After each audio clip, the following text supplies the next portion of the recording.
7 सालों में लाल डोरा नहीं बढ़ाया गया।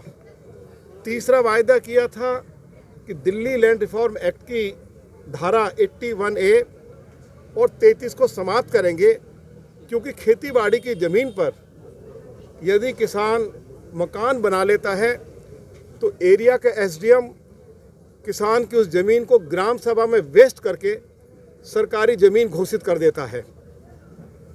81A 33 नहीं हटी।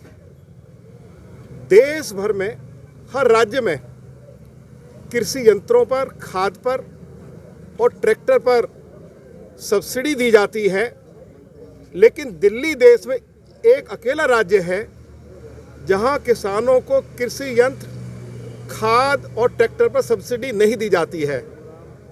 दिल्ली में किसान अपनी खेतीबाड़ी की ज़मीन पर सिंचाई के लिए ट्यूबवेल नहीं लगा सकता। यदि ट्यूबवेल लग जाए तो बिजली का कनेक्शन नहीं दिया जाता है। ट्रैक्टर जो है उसको कमर्शियल व्हीकल घोषित कर दिया गया है। यदि किसान दिल्ली में ट्रैक्टर खरीदता है तो उसको 28,000 रुपया रोड टैक्स देना पड़ता है। ऐसा किसी राज्य में नहीं है। अरविंद केजरीवाल ने ये घोषणा की कि नरेंद्र मोदी की सरकार किसानों के लिए जो कुछ वो पैदा करते हैं, चाहे वो गेहूं है, चाहे धान है, उसकी जो कीमत तय करेगी उससे 50% ज़्यादा उनकी सरकार दिल्ली के किसानों को देगी। यदि आज एमएसपी 2,000 रुपये प्रति क्विंटल के हिसाब से है, गेहूं की जो खरीद है, केंद्र सरकार 2,000 रुपये प्रति क्विंटल के हिसाब से खरीद करती है, तो अरविंद केजरीवाल ने कहा कि किसान को 1,000 रुपये प्रति क्विंटल के हिसाब से अलग से उनकी सरकार देगी और 2018 से 100 करोड़ रुपया दिल्ली के किसानों के लिए अरविंद केजरीवाल की सरकार अलग से खर्च कर रही है। लेकिन एक नया पैसा भी 2018 से लेकर 2022 तक किसानों को गेहूं और धान पर अलग से नहीं दिया गया। लगभग 400 करोड़ रुपया दिल्ली के किसानों का अरविंद केजरीवाल की सरकार की तरफ बकाया है। तुरंत 400 करोड़ रुपया दिल्ली के किसानों को दिया जाए। दिल्ली के अंदर लगभग 128 गांवों में 50,000 बीघा जमीन बरसात के पानी में डूब गई। किसान की 3 फसलें बर्बाद हो गई। अरविंद केजरीवाल ने कहा कि हम मुआवजे के रूप में किसानों को 20,000 रुपये प्रति एकड़ के हिसाब से हम उनको मुआवजा देंगे या उनको जो नुकसान हुआ उसकी भरपाई करेंगे। लेकिन अरविंद केजरीवाल ने अपना वह वायदा भी पूरा नहीं किया है और दिल्ली के किसान ये मांग कर रहे हैं, क्योंकि उनकी पहले 3 फसल नष्ट हो गई हैं, बर्बाद हो गई हैं और अभी भी हजारों एकड़ ज़मीन में पानी खड़ा हुआ है। दिल्ली के सरकार ने जो उनका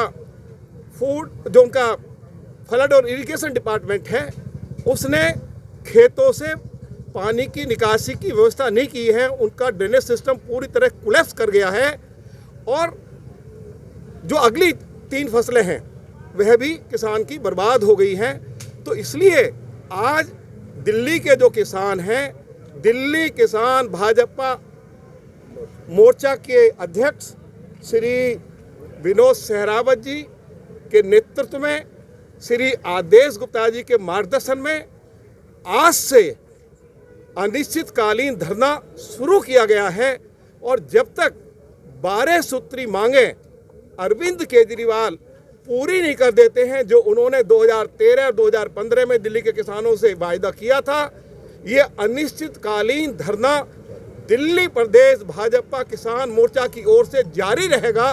और एक बात मैं और आपको जानकारी देना चाहता हूं, अरविंद केजरीवाल ने ये कहा था कि दिल्ली में या दिल्ली के गांवों में जो ग्राम सभा की ज़मीन है, उस ज़मीन के ऊपर उनकी सरकार स्कूल, कॉलेज, हॉस्पिटल, पार्क, बारात घर, बच्चों के खेलने के लिए मैदान, स्पोर्ट्स कॉम्प्लेक्स बनाएगी, गांवों में स्वच्छ जल उपलब्ध कराएगी, सीवर लाइन डालेगी और यह वायदा भी किया कि स्पोर्ट्स कॉम्प्लेक्स भी बनाएगी।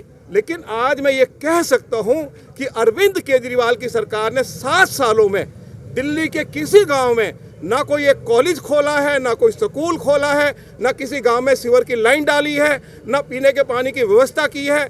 दिल्ली देहात की सड़कें टूटी पड़ी है। अरविंद केजरीवाल कहते हैं कि हम पेरिस और लंदन से सुंदर सड़कें बनाएंगे, लेकिन आज आप देहात में जाइए कि सड़कें पूरी तरह से टूटी पड़ी हैं। तो दिल्ली देहात का बुरा हाल अरविंद केजरीवाल की सरकार ने कर दिया। पिछले 4 सालों में आप अरविंद केजरीवाल को मैं चुनौती दे रहा हूं, आप उनको पूछिए क्या उनकी सरकार ने एक नया पैसा भी दिल्ली के गांवों के विकास के ऊपर खर्च किया है? 2 साल से मैं विधायक हूं, लीडर ऑफ अपोजिशन हूं। 2 सालों में दिल्ली देहात के विकास के लिए बजट में प्रावधान किया गया है, लेकिन एक नया पैसा आज तक किसी गांव के विकास के ऊपर खर्च नहीं हुआ है। गांवों का विकास हो।